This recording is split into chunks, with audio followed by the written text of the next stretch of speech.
Campusplan 2030 med inredningsarkitekterna Martina Eliasson och Annie Leonsson. När vi gör ett inredningsuppdrag så börjar vi alltid med vad finns det? Vad har vi att jobba med?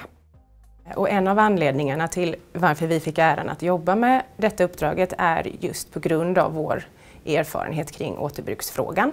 Så i det här projektet så började vi processen med att inventera det befintliga beståndet.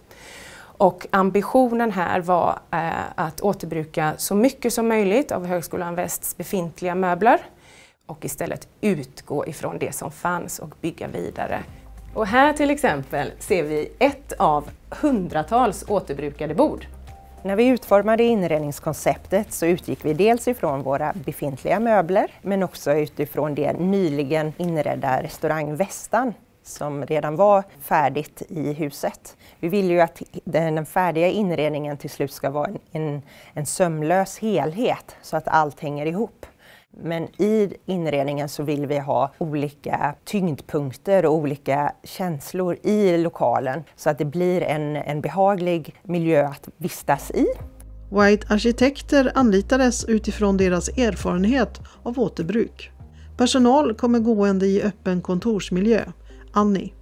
Och det som är härligt att jobba med återbruk på denna skalan, det är ju att möbler som kanske var utdömda i det förra livet får en helt annan kontext och ett helt nytt liv i det nya. Och det är också fantastiskt att få jobba med beställare som till exempel Högskolan Väst som själva också har väldigt höga återbruksambitioner. Martina. Inredningskonceptet bygger på det som vi gjorde för restaurang Västan men också utifrån det som vi skulle göra nytt. Och det nya har vi valt att ha 3 olika tyngdpunkter på olika känslor och vi har valt att kalla det här för jord, för luft och för grönska.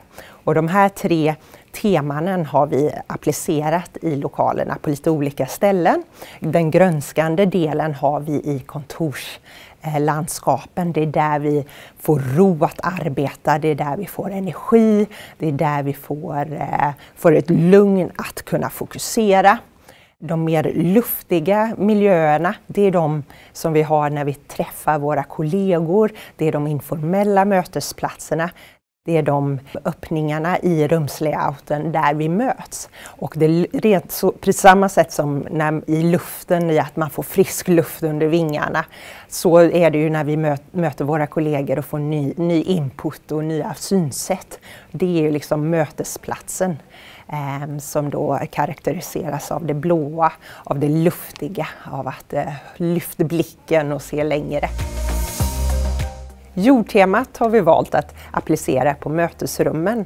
Det är ju här som vi gemensamt möts för att jobba vidare i projekt och att gemensamt komma framåt.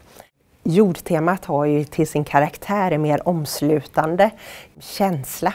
Här har vi valt att ha mera åt rost och röd kulörer och en mer omslutande taktil känsla i materialen.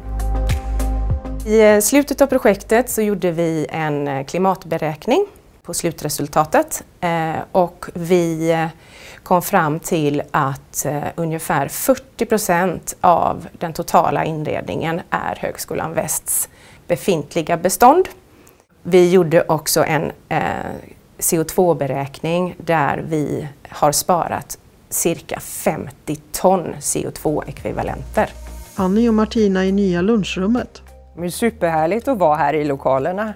Det blir ju som vi har tänkt, men det blir ju ändå så mycket bättre. Det är ju något helt annat att vara här på plats och se hur ljuset sipprar in och hur de generösa fönsterpartierna bara liksom bjuder in ljuset in i inredningen. Och vi har den här siktlinjen igenom huskroppen här så man ser ifrån den ena sidan till den andra. Den delen är ju liksom svår att förutse. Och därför är det så härligt att vara här idag och se det slutgiltiga resultatet. Det vi är mest stolta över är att vi har lyckats skapa en väldigt fin helhet där gammalt möter nytt. Kontorsmiljöerna är en mix av nya och återbrukade möbler. Högskolan Väst, tillsammans förändrar vi.